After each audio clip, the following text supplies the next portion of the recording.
싹둑. 그녀는 나의 가지 하나를 가위로 싹둑 잘라버리고는 내게 말한다. 얘야, 지금의 너는 가지가 필요 없단다. 난 잘려나간 가지가 아프고 아쉬워서 속으로 울었다. 그녀는 나를 다독인다. 얘야, 가지는 나중에 얼마든지 만들어낼 수 있단다. 지금은 너의 뿌리만 생각하렴. 그래서 나는 열심히 뿌리를 길렀다. 그러다 어느 날 나의 줄기에는 싹이 하나 돋아나기 시작했다. 점점 자라나면 새로운 가지가 될 하나의 싹이었다. 하지만 그녀는 나에게 다가오더니 싹을 들여다보고는 말한다. 얘야, 지금의 너는 새로운 싹이 필요 없단다. 그리고는 손으로 싹을 움켜잡더니 쥐어 뜯어버린다. 나는 뽑혀나간 싹이 아프고 아쉬워 속으로 울었다. 그녀는 또 나를 다독인다. 얘야, 새로운 싹은 나중에 얼마든지 만들어낼 수 있단다. 지금은 너의 뿌리만 생각하렴. 그래서 나는 열심히 뿌리를 길렀다. 그리고 어느 날 내게 작은 꽃봉오리가 하나 생겨났다. 나는 이 꽃봉오리만큼은 꼭 지키고 싶었다. 또 숨기려 노력했다. 하지만 그녀는 여지없이 꽃봉오리를 잡아 뜯어버리고는 내게 말한다. 얘야, 지금의 너는 꽃봉오리도 필요 없단다. 나는 뜯겨나간 꽃봉오리가 아프고 아쉬워 속으로 울었다. 또 엉엉 울었다. 또 그녀는 나를 다독인다. 얘야, 꽃봉오리는 나중에 얼마든지 만들어낼 수 있단다. 뿌리만 튼튼하다면 얼마든지 화려하고 예쁜 꽃도 만들어낼 수 있단다. 지금은 너의 뿌리만 생각하렴. 그래서 나는 열심히 뿌리를 길렀다. 잘려나간 가지와 싹과 꽃봉오리를 잊으려 노력하며 열심히 뿌리를 길렀다. 하지만 열심히 기른 나의 뿌리는 변변치 못하다는 것을 알게 되었다. 난 오직 뿌리만을 기르기 위해서 잘려나간 가지와 싹과 꽃봉오리 모두를 버리고 앙상한 줄기 하나만 남았는데,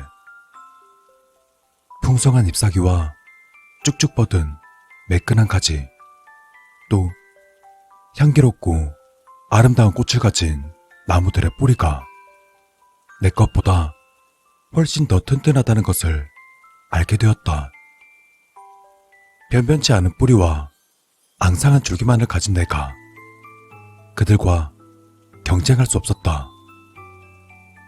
그리고 나는 앞으로 다가올 겨울을 견뎌낼 자신이 없었다.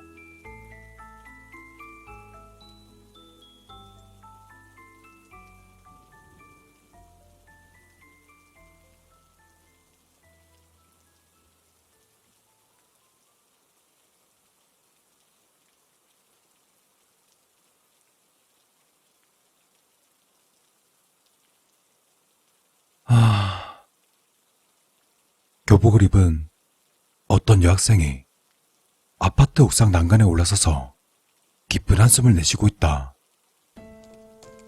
그 학생의 뒷모습은 매서운 겨울바람에 떨리는 앙상한 나무 같았다.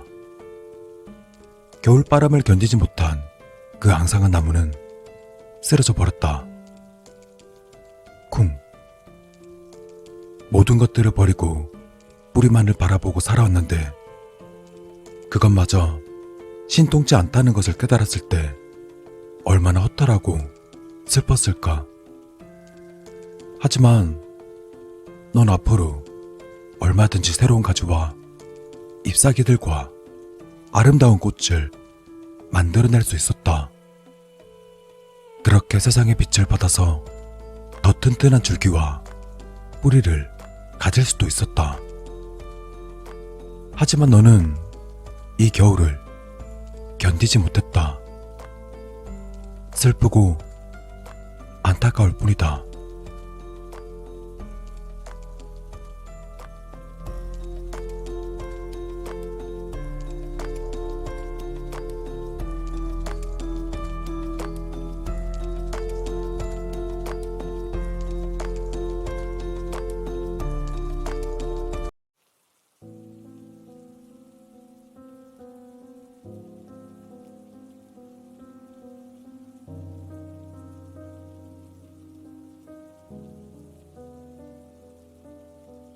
불금. 다들 친구들과 술을 마시거나 클럽을 가겠지만 나 같은 경우는 친구가 없기 때문에, 아니 정확히 말하자면 하나 있던 친구가 몇 달 전부터 실종이 되었기 때문에 이 불타는 금요일날 외로이 컴퓨터나 하고 있다. 난 공포소설이나 영화 같은 걸 좋아하기 때문에 카페나 블로그 등을 둘러보고 있었던 그 순간 한 통의 메신저가 울렸다. 알림. 최준호 님께서 대화를 요청하셨습니다. 최준호? 뭐야, 실종된 거 아니었어? 무서운 것들을 보고 난 터라 오싹한 기분이 들었지만 설마 별일 있겠냐는 마음으로 대화를 시작했다. 야, 미친놈아, 어디야? 너 실종된 거 알아 몰라? 지훈아, 내 얘기 좀 들어줄래? 뭔 소리야? 지금 집은 들어갔어? 어머니가 많이 걱정하셔 임마. 내가 대답하기도 전에 녀석은 자신의 이야기를 시작했다. 내가 실종되기 전날이었을 거야. 난 그날도 여느 때와 다름없이 컴퓨터로 무서운 거나 찾아다니고 있었지. 그러다가 어떤 게시물 하나가 눈에 확 띄더라. 제목이 내 얘기 좀 들어줄래? 아마 이거였을 거야. 난 호기심이 생겨서 그 글을 클릭했지. 지금 생각하면 왜 그랬는지 싶다. 게시된 글의 내용은 뭔가 신비로웠어. 점점 그 글 속에 빠져든다 해야 되나? 원래 나 집중 같은 거 안 해서 엄청 긴 장문의 글 같은 경우에 막 내리잖아. 근데 그런 행동도 안 했을 정도니까 어느 정도인진 대충 짐작하지? 네가 집중할 정도면 엄청 재밌었겠네. 얼마나 재밌었길래 그래? 내용은 그냥 어느 한 소년이 자신에게 있었던 기이한 일들을 똑백하는 거였어. 난 난중에도 없고 자신의 이야기만 하는 친구가 짜증났지만 힘든 일이 있었던 것 같아 조용히 들어주기로 했다. 근데 글을 읽다 보니까 점점 이상한 점이 느껴지더라. 마치 나에게 직접 이야기를 하는 것처럼. 야, 이게 말이 돼? 누군가 전에 썼던 글이 지금 글을 읽고 있는 나한테 대화를 걸고 있었다고. 난 우연이겠지 하고 글을 왕창 내려봤어. 근데 스크롤바가 전혀 줄거나 그렇질 않더라. 아무 변화가 없었어. 글은 분명 내려가는 게 분명한데 얼마를 내리던 간에 내가 읽었던 곳에서 멈추고, 그때부터 엄청 무서워졌어. 너라도 그랬을 거야. 인터넷 창을 끄려고 해도 꺼지지 않고, 심지어 저는 코드로 뽑았는데도 씨발 꺼지질 않더라. 그러더니 갑자기 내 몸이 말을 듣질 않더니 시선은 모니터에 집중되더라. 아무리 눈을 감으려고 해도 감기지 않고 다른 곳을 보려고 해도 봐지지 않았어. 난 어쩔 수 없이 글을 끝까지 다 보게 됐어. 지훈아, 저조의 글이라고 알아? 막 인터넷에 몇 번씩 돌리라거나 그런 거 말이야. 근데 이건 저조를 풀 방법이 없다는 거야. 참, 그리고 이 저조의 발동 조건이 뭔지 알아? 바로 본인한테 이야기하는 걸 허락받는 거야. 아, 진짜 뭐라는 거야? 무슨 소리야 그게? 여느 때 같으면 미친놈이라고 욕을 했을 테지만 지금 분위기가 장난은 아닌 것 같았다. 그리고 또 무엇보다 두려워지는 건 진우와 대화를 시작했을 때 들은 한마디의 말 때문이었다. 네, 얘기 좀 들어줄래? 비록 허락한다는 말은 하지 않았을지라도 안 듣는다고 하지 않은 것 자체가 암묵적으로 허락한 것이기 때문에 난 두려움에 떨며 컴퓨터 전원을 껐지만 꺼지지 않았다. 그 순간 메신저가 다시 울렸다. 너도 도망치지 못해. 나는 컴퓨터를 있는 힘껏 던져 부수기 시작했다. 컴퓨터는 부서졌다. 내가 컴퓨터를 부쉈던 이유는 부서진 컴퓨터 앞에 서 있는 내 귀로 피투성이가 된 지훈이가 나보고 같이 가자고 속삭였기 때문에. 그렇게 나는 온몸의 유리가 바뀌고 피투성이가 된 채 공포에 떨며 서서히 정신을 잃었다.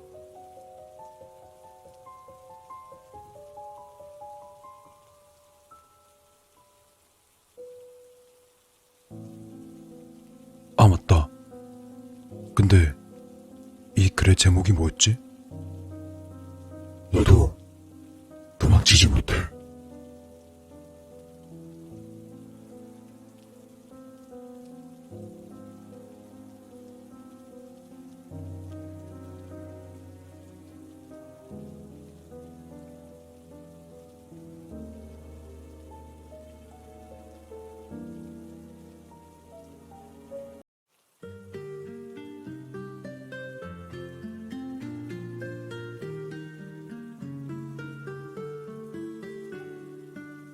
야, 조심히 가. 내일 연락하고. 또 보자. 연락할게. 난 건너편에 서 있는 택시를 향해 뛰어가 친구들의 인사를 받으며 택시에 올라탔다. 난 도착지를 말하고 살짝 내려진 택시 창문으로 친구들에게 손을 흔들어 보이며 싸늘한 찬바람에 얼른 창문을 닫았다. 요즘 이상하리 많지. 술만 먹으면 오한이 든다. 몸을 움츠리면서 패딩 주머니에 손을 넣었더니 핸드폰이 잡혔다. 난 조금 전 친구들과 찍은 사진들이 생각나서 폰을 꺼내 사진을 한 장 한 장 넘겨가며 SNS에 올릴 사진들을 고르기 시작했다. 그러다 내 입가에 나도 모르게 미소가 지어졌을까? 택시기사 아저씨는 거울을 슬쩍 올려다보며 미소를 짓는 게 느껴졌다. 순간 머쓱해서 의자에 등을 기대 괜한 핸드폰을 만지작거리다 술기운을 조금 빌려서 기사님께 말을 걸어볼 마땅한 소재를 고민했다. 하지만 이내 소심한 내 성격을 탓하면서 창문으로 고개를 돌렸다. 시골 특유의 주황빛 가로등과 낡은 건물들의 불빛이 지나칠 때마다 내 얼굴이 창문에 비춰졌다. 손님? 어디서 내려주면 될까요? 아, 정문 입구에다 세워주시면 돼요. 난 이때다 싶어 침묵이 다시 찾아오기 전에 미소를 지으며 아무 말이나 던져보았다. 늦게까지 운전하시면 피곤하시겠어요. 그러자 아저씨도 미소로 화답하면서 거울을 통해 나를 바라봤다. 네. 손님 3명인가 태운 것 같은데 벌써 한밤중이네요. 이런 시골 동네에서 택시 타는 사람은 별로 없다. 전부 버스 타지. 괜히 씁쓸한 마음이 들었다. 그때 친구에게서 카톡이 왔다. 누가 따라오는 것 같아. 난 화들짝 놀라 곧바로 영상통화를 걸었다. 그러자 밝은 화면에 두리번거리는 친구의 얼굴이 보였다. 마트에 들었어. 야, 나 개 무서워. 혹시 장기매매범 아냐? 심각해 보이는 친구의 얼굴에 동달아 나도 무서워졌다. 경찰에 신고해. 아, 근데 아니면 어쩌려고. 장기 털리는 것보다 낫지 임마. 친구는 멍청하게 자신의 머리를 벅벅 긁으며 무엇이 생각났다는 듯 말했다. 야, 전화 끊지 말고 진짜로 나 따라오는 건가 한번 봐주라. 알았어. 조심해. 친구는 마트를 나와 다시 어두운 골목을 걷기 시작했고 난 녹화 버튼을 누르고 작은 화면을 쳐다보았다. 그런데 친구가 천천히 몇 걸음 옮기자 누군가 기다렸다는 듯이 불쑥 튀어나와서는 친구의 뒤를 천천히 쫓아가는 게 보였다. 그러다 나도 모르게 헙하고 숨 참는 소리를 내버렸다. 친구는 그 소리를 들었는지 휴대폰 화면을 다시 자기 얼굴로 돌렸다. 내 심각한 표정을 봤는지 친구의 얼굴이 순식간에 굳어졌다.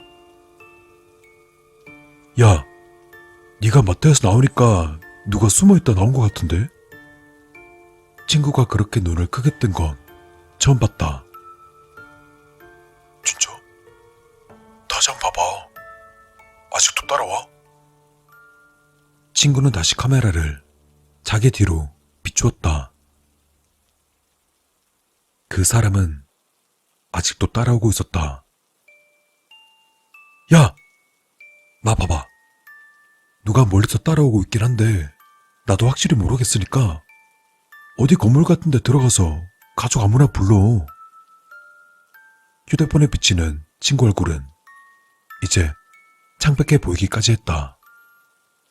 그리고 친구가 조심스럽게 조용히 입을 열었다. 야, 뒤에 진짜야? 진짜야, 엄마. 주변에 어디 숨을 만한 데 없어? 아니, 그러니까 뒤에 진짜냐고. 자, 다 왔습니다. 난 서둘러 지폐를 건네고는 택시에서 내리면서 친구에게 외쳤다. 진짜라고 임마. 친구는 미치겠다는 듯 자신의 머리를 헝클어뜨리면서 말했다. 아니, 나 말고 네 뒤에 뒷좌석 위에 사람 머리 3개. 그거 진짜냐고. 난 친구의 알 수 없는 말에 그 자리에 멈춰섰다. 그리고 무의식적으로 아직 떠나지 않는 택시를 바라보았다. 라이트조차 켜지 않는 택시. 알 수 없는 묘한 기분이 들었다. 난 택시에 간신히 눈을 떼고는 친구의 말을 들으면서 우리 집 쪽으로 빠른 걸음으로 걷기 시작했다. 아니, 난 아까 밝은 데서 봐서 그런가?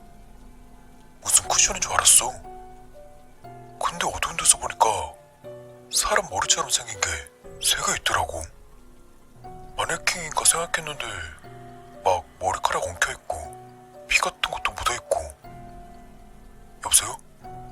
야, 너 괜찮아? 난 친구를 따라가는 그 사람에 대해선 까맣게 잊어버리고 택시 안에서 있었던 일을 떠올렸다. 손님을 3명인가 태운 것 같다는 기사의 말과 그리고 마지막 손님인 나를 떠올렸고 택시를 탔을 때 이 한겨울 조금 열려있던 뒷좌석 창문은 환기를 위한 곳인가를 떠올렸다. 또 마지막에 피곤하지 않으시냐는 나의 질문에 미소를 짓는 택시기사의 얼굴이 떠올랐다. 난 밝은 화면 속에 연신 괜찮냐고 물어보는 친구에게 괜찮은 것 같다는 짤막한 인사와 함께 통화 종료를 눌렀다. 그리고 녹화한 영상을 들어보았다. 그런데 나는 어떤 장면에서 일시정지를 눌렀다. 휴대폰 화면 속 큰 사각형으로 창백한 친구의 얼굴이 보였고 그 아래 작은 화면에서는 내 뒤로 분명 사람 얼굴 같은 거 3개가 각자 이상한 각도로 꺾여 있는 것이 보였다. 땀이 흥건한 목에 손을 갖다 대었다. 아니, 술만 먹으면 오한이 들어 추위에 벌벌 떠는 나에게 땀이 왜 이렇게 많이 날까? 그런데 손을 보니 땀 대신 피가 흥건했다. 뭐야? 이 피는 설마?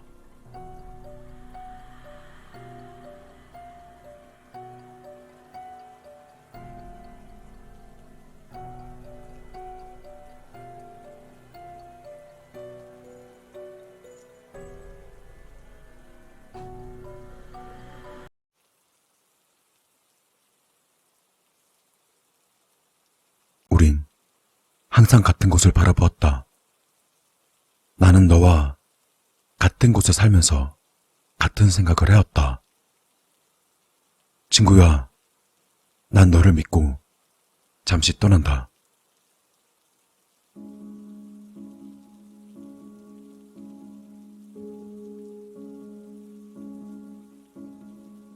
우린 항상 같은 곳을 바라보았다. 그건 사실이었다. A와 나는 같은 곳에 살면서 같이 밥을 먹고 같이 잠을 자며 모든 것을 함께하던 사이였으니까. 우린 같은 목표를 바라보았고 서로 그것을 이루기 위해 각자 최선을 다해 노력해왔었다. 그런데 우린 다른 생각을 하고 있었던 것일까? 동상이 몸. 잠에서 깨어난 내가 가장 먼저 든 생각이었다. 에이, 너는 왜 이런 짓을 벌인 거지? 너는 왜 일을 이렇게 만들어 놓고 떠난 것인가? 나랑 다른 곳을 보고 있었던 거야? 우리 집 거실엔 젊은 여자가 피트성이가 된 채 누워있다. 아직 그녀의 숨은 붙어있는 듯 했다. 어째서?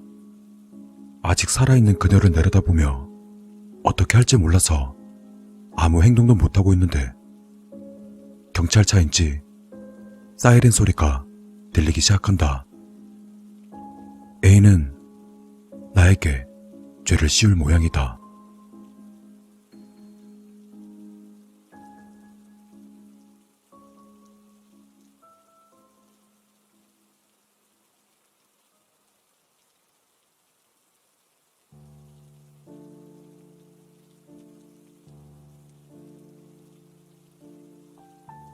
초저녁.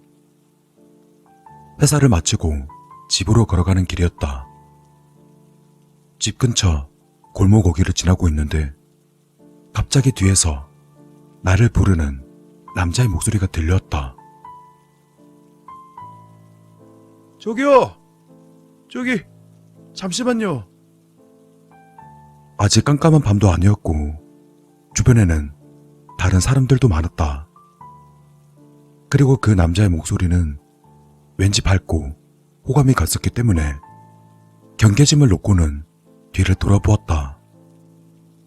거기엔 동네에서 몇 번 보았던 청년이 가쁜 숨을 내쉬며 무릎에 양손을 대고 구부린 상체를 팔로 지탱하는 자세로 서 있었다. 왜 그러시죠? 내가 그에게 묻자 그 청년은 똑바로 일어서더니 가쁜 숨을 몰아쉬며 나에게 천천히 걸어오기 시작했다. 그리고는 말했다. 저기, 예전부터 동네에서 몇 번 그쪽을 보았었어요. 첫눈에 반했습니다. 여기, 번호 좀 주세요.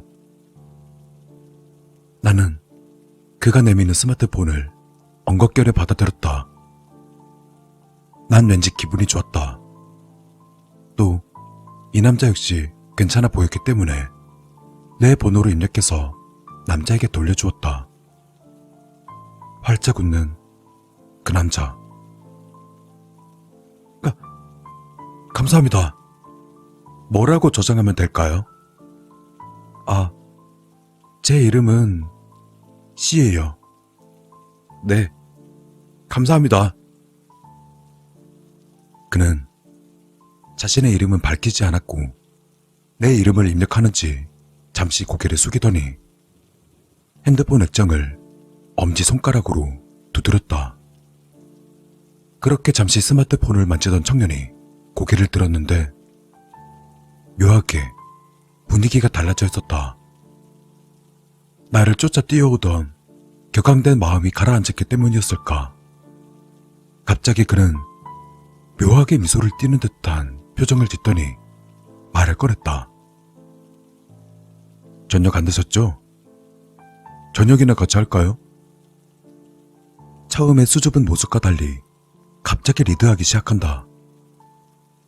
마침 집에 가서도 딱히 할 일이 없었기 때문에 저녁을 같이 먹기로 했다. 우린 근처의 고깃집으로 향했다.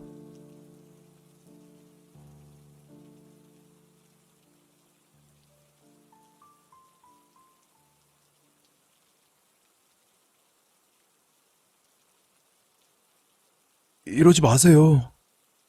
제발 살려주세요. 술 기운에 해롱해롱했었는데 정신이 번쩍 들었다. 수줍은 듯 하면서도 거침없는 그는 매력있는 남자였고 호감 가는 목소리와 외모는 나쁘지 않았다. 거기에 술을 마셔 자제력이 무너져버린 나는 못 모르고 남자를 따라 그의 집에 들어와 버린 것이다. 그런데 이런 일이 일어났다. 제발.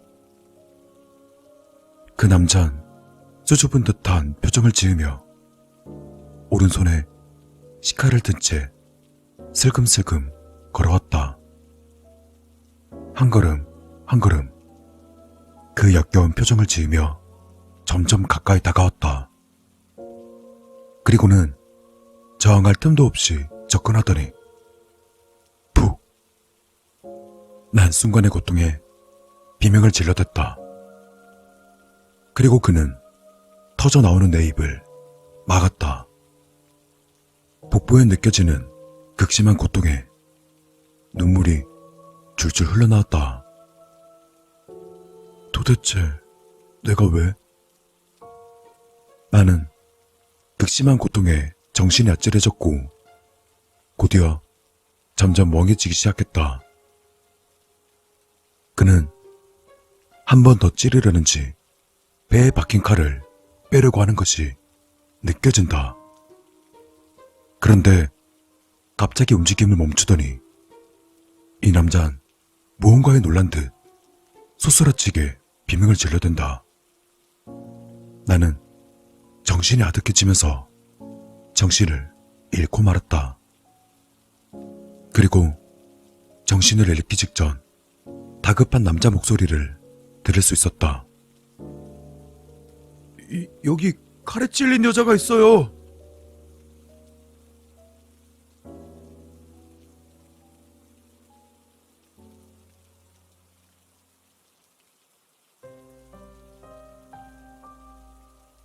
정신을 차렸을 때 나는 집 근처 골목 거기쯤에 서 있었고 어쩐지 숨이 가빴다.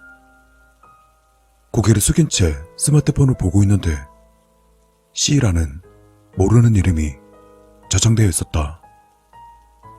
그리고 앞에는 동네에서 몇 번 마주쳤던 젊은 여성이 서 있었다. 난 순식간에 상황 파악을 했다. 에이, 이 자식, 좋아하는 여자가 생긴 거야?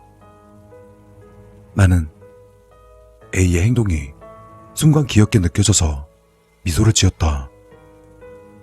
그리고는 이 녀석을 도와주기로 마음먹었다. 저녁 안 드셨죠? 저녁이나 같이 할까요? 나는 최대한 적극적으로 그녀를 대했다. 거침없이 대하면서도 그녀의 마음을 얻기 위해 노력했다. 적어도 내가 나와 있던 순간에는 말이다. 에이, 그 녀석도 잘했는지 그녀는 점점 우리에게 마음을 열어가고 있었다. A가 좋아하는 여자라면 나도 좋아할 것이 분명히 있기 때문에 그녀에게 호감을 주기 위해 이런저런 이야기를 나누었다. 그렇게 기분 좋게 고깃집에서 이야기를 하고 있었는데 정신을 차려보니 나의 오른손은 식칼의 손잡이를 단단히 움켜쥐고 있었고 왼손은 그녀의 입을 막고 있었다.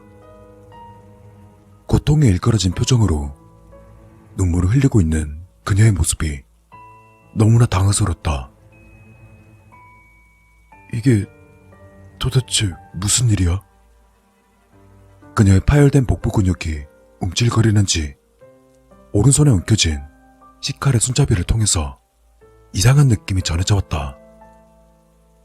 화들짝 놀란 나는 식칼의 손잡이를 놓고 엉거주춤 물러섰다. 그와 동시에 나는 떨리는 손으로 핸드폰을 꺼내 경찰에 신고했다. 경찰서죠? 여기 칼에 찔린 여자가 있어요. 얼른 와주세요. 전화를 끊은 나는 생각했다. 비, 도대체 이게 무슨 일이야? 왜 이런 일을 벌인 거야? 너가 좋아하는 여자였잖아. 이 여자를 왜 찌른 거야? 나와 몸을 공유하는 비지만 알 수가 없다. 비에 대해서 이렇게 알 수 없었던 적은 처음이다.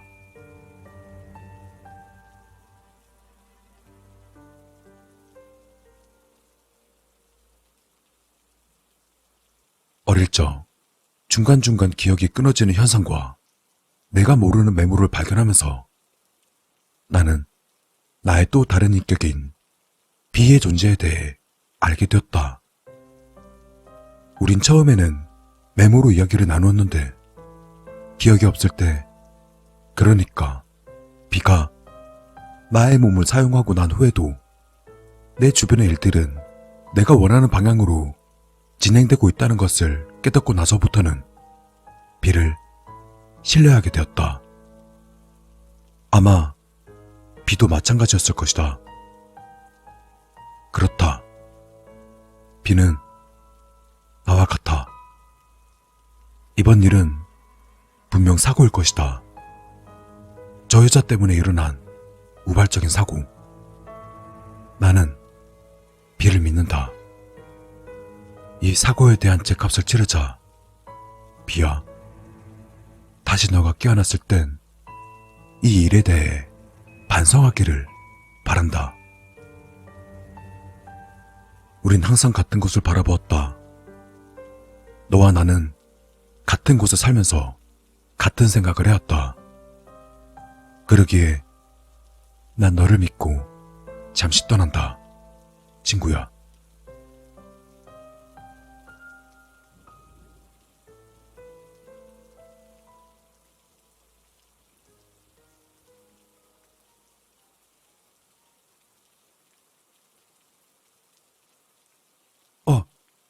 저기 있다. 예전부터 점 찍어 두었던 여자다. 지금까지 이런 적은 없었는데 저 여자를 처음 본 순간 이런 생각이 들었다. 저 여자를 죽이고 싶어. 지금까지는 그런 충동을 느낄 때 A가 튀어나와 버려서 어쩔 수 없었는데 오늘따라 그 충동이 너무나 크다. 난 전력 질주로 다해서 그 여자를 따라잡았다. 저기요. 잠시만요. 가쁜 숨을 삼키며 말했다. 그 여자는 뒤돌아보며 말한다. 왜 그러시죠? 이런 멘트면 먹혀들까? 저기 예전부터 몇 번 그쪽을 보았어요. 그리고 한눈에 반했습니다.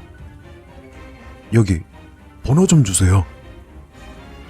살짝은 부끄러움이 많아 보이는 컨셉이 경계심을 풀게 하는데 좋을 것 같다. 나는 내 스마트폰을 슬쩍 내민다. 그녀가 엉겁결에 받아들더니 자신의 핸드폰 번호를 입력하기 시작한다. 그리고는 나에게 돌려준다. 나는 내 계획을 실행할 수 있을 거라는 생각에 나도 모르게 활짝 웃었다. 이름이 시라. 예쁜 이름이네. 난 고개를 숙인 채로 엄지손가락으로 액정을 두드려 그녀의 이름을 입력하고 저장했다. 그리고 다시 정신을 차리니 그녀와 나는 고깃집에서 술을 마시고 있었다. A도 나와 마음이 같았다. 그래, A는 나이고 난 너니까. 너도 같은 생각을 한 거야. 그녀를 죽이고 싶은 거야. 원래는 번호만 얻어내고 다음의 기회를 얻으려 했는데 A 덕분에 생각 외로 일이 진행이 잘 되었다. 잠시 정신을 잃고 다시 그녀를 마주할 때마다 그녀의 나에 대한 호감도는 올라가고 있었고 나의 계획, 아니 우리의 계획에도 가까워지고 있었다. 곧 나는 술에 취한 그녀를 집으로 데려갔고 따라 들어온 그녀의 배를 식칼로. 생각보다 뻑뻑했다. 난 그녀의 입을 막고 오른손의 감촉에 집중하니 왠지 흥분되었다. 고통이 요동치는 그녀의 근육이 움찔대면서 전해지는 이상한 떨림이 묘하게 좋았다.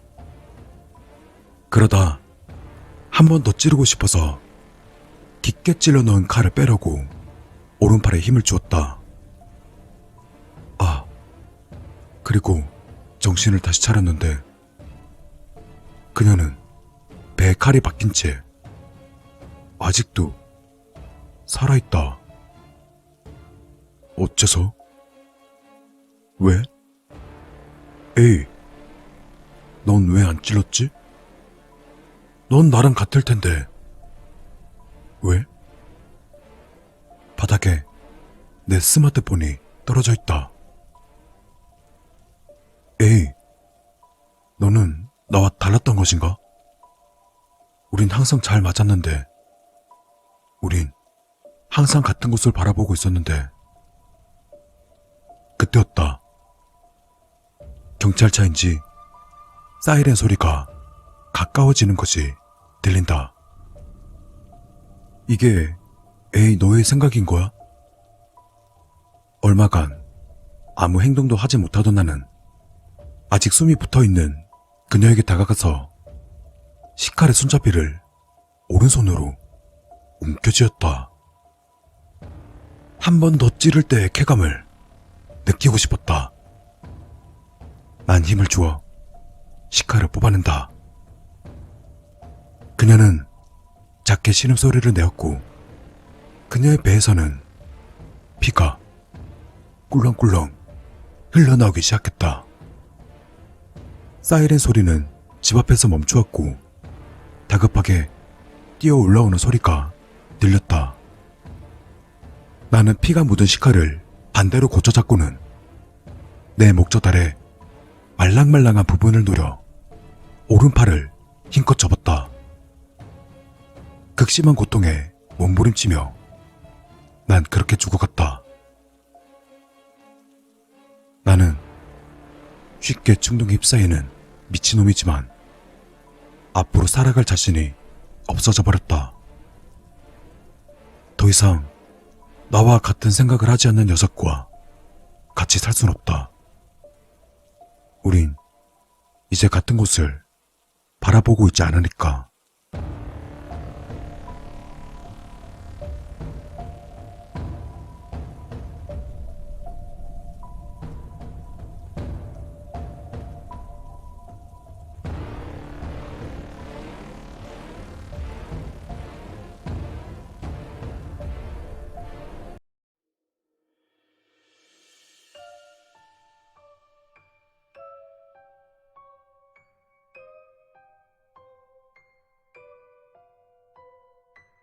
얼마 전부터 물건들을 자꾸 착각하기 시작했다.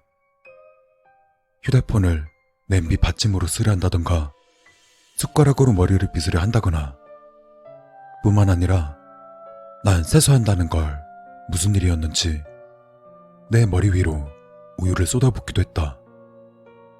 난 어처구니 없어하며 피식 웃었을 뿐이었지만 룸메이트는 이런 내 꼴을 보고는 좀 걱정이 되었던 모양이다.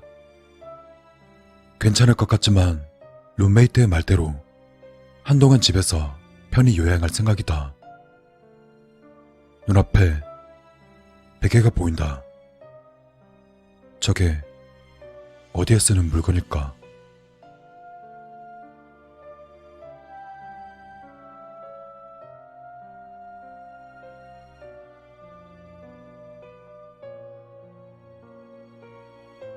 잠에서 깬 나는 화들짝 놀라며 침대에서 일어났다. 내가 왜 침대에서 자고 있었는지 알 수가 없었다. 전날 술을 마신 것도 아니고 피곤했던 것도 아닌데 왜 침대에서 골아떨어졌을까? 확실히 요즘 머리가 이상해졌다고 생각했다. 난 부엌으로 가서 포크에 후추를 묻혀 이를 닦기 시작했다. 또 왠지 모르게 자꾸 기침이 나와서 감기인가 싶어 바둑알 하나를 삼켰고, 언제나 그래왔듯 변기에 발을 담갔다. 한동안 그 상태를 유지하고 나서야 난 이상한 짓을 하고 있단 걸 깨달았다. 침대에서 자고 일어나는 건 전혀 어색한 일이 아니며 이를 닦으려면 칫솔과 치약이다. 그리고 감기가 의심되면 바둑돌이 아닌 감기약을 삼켜야 한다. 또 보통이라면 발을 변기에 담그지 않는다. 뭐지? 내가 정신 나갔나? 아니야, 설마 그럴 리가. 그냥 좀 쉬면 되겠지. 그렇게 생각한 나는 좀 쉬어야겠다는 생각으로 식탁에 올라가 섰다. 그게 이상한 행동이라는 걸 알아채는 데는 역시나 조금의 시간이 필요했다. 소파에 누워서 편하게 쉬려고 했지만 어이없게도 식탁 위로 올라가 똑바로 서 있다. 문득 소름이 끼쳤지만 진정하고 조금만 더 지켜보기로 했다. 정신이 이상하다는 것을 인정하는 순간 다신 정상으로 돌아오지 못할 것만 같다.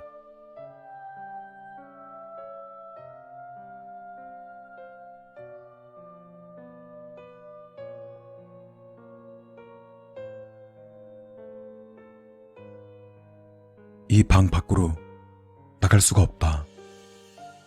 더 정확히는 어떻게 여길 빠져나가는지 떠올릴 수 없었다. 분명 무언가를 통해 밖으로 나갔었던 것 같은데 나가는 위치도 그 방법도 기억이 나지 않는다. 누구든 도움을 청하고 싶지만 떠오르는 사람이 전혀 없다. 내가 잊은 것인지 아니 몰래부터 가족이 있었는지조차 모를 정도다.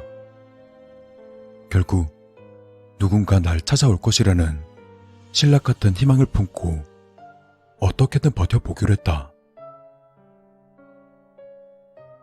난 베개를 바라보았다. 얼룩 하나 없이 깨끗하고 좋은 냄새가 날 것 같았다. 난 조심스레 베개를 만져보았다. 말랑하고 푹신했다. 이번만은 제대로 써먹을 수 있겠다 싶었던 나는 주저없이 베개 한 귀퉁이를 입에 가져갔다. 역시나 좋은 향이 났다. 한동안 애를 써야 했지만 적당히 배를 채웠기 때문에 베개를 한쪽으로 치우고는 입가에 묻은 손뭉치를 떼어냈다. 뭔가 묘한 느낌이 들었지만 신경 쓰지 않기로 했다.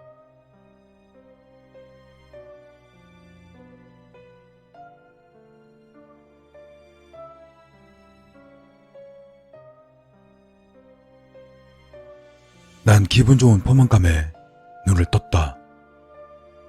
세탁기에서 충분한 숙면을 취했다. 난 주방으로 향했다. 먼저 숟가락을 꺼내 들고 가스레인지에 불을 켰다. 숟가락이 빨개질 때까지 뜨겁게 달군 뒤 기분 좋게 한 입 베어 물었다. 입안이 얼얼하다. 입을 다물지 못할 정도로 화끈거려 눈물이 나올 지경이었다. 아침에 먹은 베개가 너무 매워서였을까? 뭔가 입안을 지킬 게 필요하다. 다행히도 시원한 섬유 유연제를 찾아내서 한 컵 가득 따라 마셨다.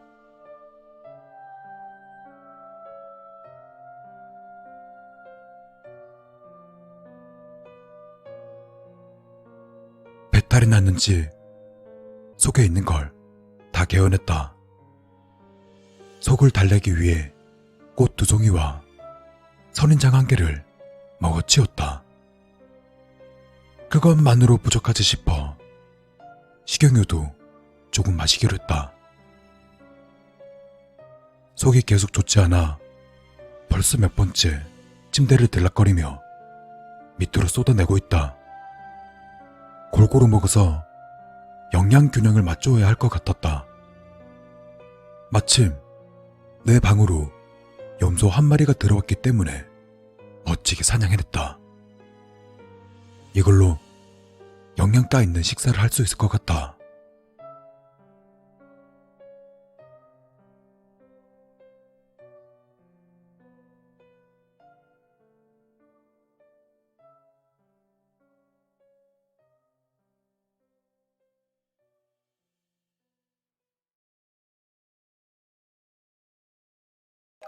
잠을 잘 수가 없다. 썩는 냄새가 진동해서 도저히 잠이 오질 않는다. 아무리 집안을 뒤져도 냄새의 근원을 찾을 수 없었다. 도저히 견딜 수가 없어 볼펜으로 양쪽 귀를 찔러버렸다. 이걸로 더 이상 냄새는 나지 않겠지. 그런데 냄새를 원래 귀로 맡던가? 난 왜 세탁기에 있는 거지? 그리고 염소라니? 뭐지? 잠깐만, 좀 이상한데? 세상에, 내가 대체 무슨 짓을 한 거야?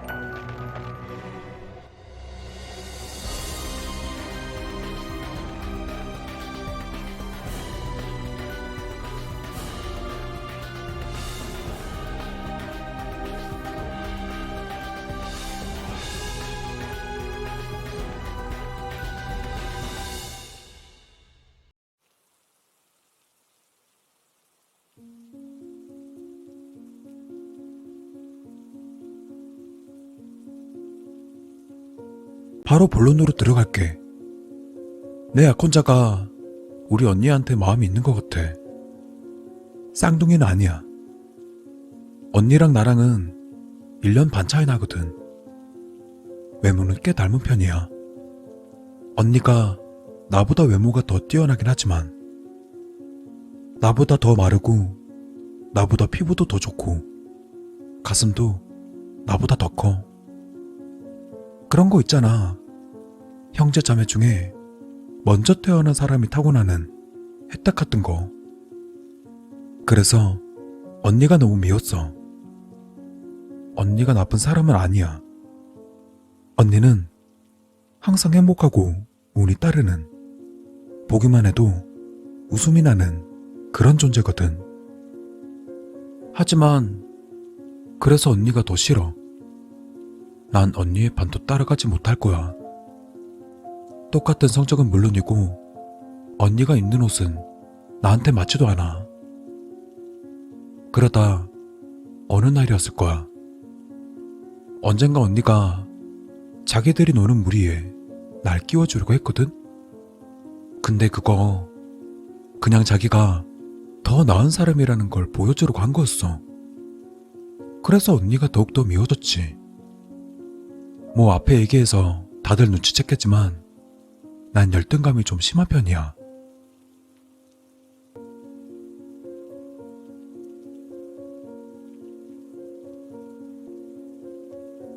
얘들아, 있잖아. 에런은 내 생애 처음으로 내 것이라고 할 수 있는 존재였어. 누가 봐도 내 남자였지. 에런은 대학 진학 때부터 타 지역으로 옮기면서 만나게 됐어. 부모님께는 남자친구의 존재를 알릴 생각조차 하지 않았어. 어차피 부모님도 관심 없으셨을 테니까. 부모님은 항상 예쁜 딸만 타령해 댔어. 에이미, 에이미, 에이미 어쩌고 저쩌고. 에이미 외엔 다 필요 없는 것처럼. 심지어 내가 같은 공간에 있었는데 그랬다니까. 진짜 짜증나.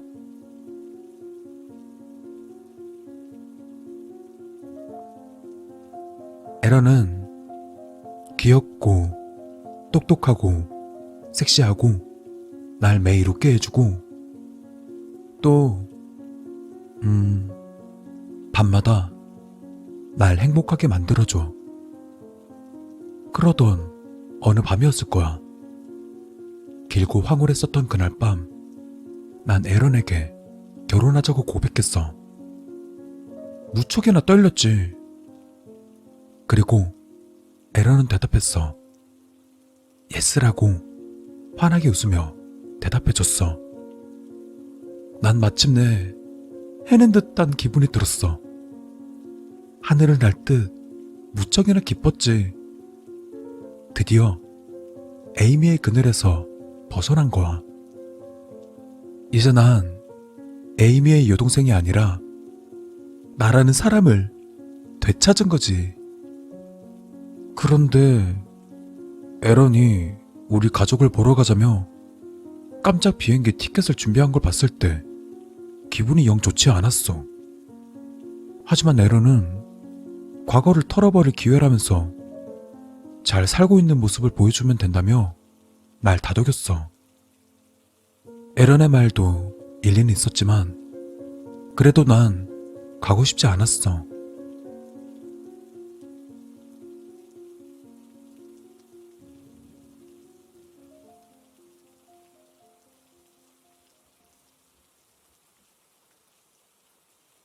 어쩌면 좋지? 에런은 언니를 보자마자 바로 첫눈에 반해버렸나 봐. 아니, 언니를 보자마자 헉 하는 소리를 내더니 곧장 안 그런 척 하는 거야. 나랑 우리 부모님이 옆에서 그걸 못 본 줄 아나 봐. 그리고 에런은 저녁 식사 내내 언니를 훔쳐봤어. 내가 모를 거라 생각했겠지만 다 보이더라. 심지어 아빠가 앉혀놓고 인생의 목표라든가 학력 같은 걸 물어보는데도 에런은 언니만 보는 거 있지? 또 심지어 그날 밤 같은 잠자리에 들어서 내가 여기저기 찌르고 만져댔더니 내 손길을 거부하고는 몸을 돌려버리더라. 그리고 그날 밤 에런이 우는 소리를 들었어. 그래, 못난 여동생이 아니라 예쁜 언니랑 만나고 싶어서 후회하는 거겠지. 너무 화나. 아니, 내가 어떻게 해야 하는데?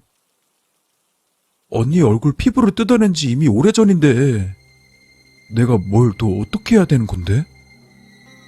어? 너 지금 놀란 거야? 과민 반응하지 마. 아직 살아있으니까. 에런, 그냥 날 봐주면 안 돼? 얘들아, 다들 어떻게 생각해?